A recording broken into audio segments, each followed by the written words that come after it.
One day, while browsing my Facebook wall, I stumbled upon a group named Teamverse Genesis Journey.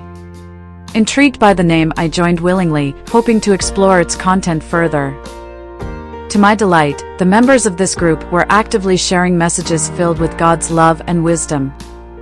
This unexpected encounter can be viewed as a moment of divine providence, a term that reflects God's sovereign control over our lives.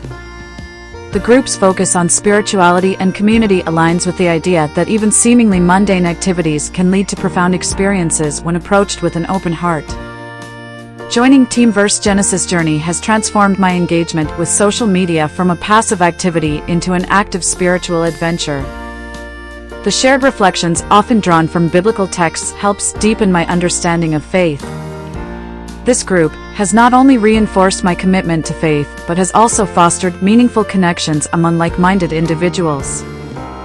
As members share their personal journeys and interpretations of Scripture, I am reminded of Apostle Paul's message about inclusion in God's salvation plan. Ultimately, participating in this group exemplifies how modern technology can facilitate spiritual growth and community building in ways that reflect God's providential care for us all.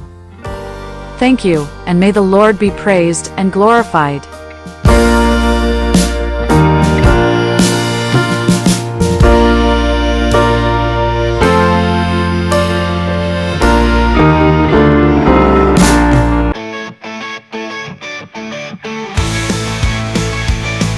Seek ye first the kingdom of God and His righteousness. All things shall be added unto you. Amen. We are from the Teamverse Genesis, singing our praises to God. To Him all glories belong. Holy is His name. Go, go, go, Teamverse Genesis.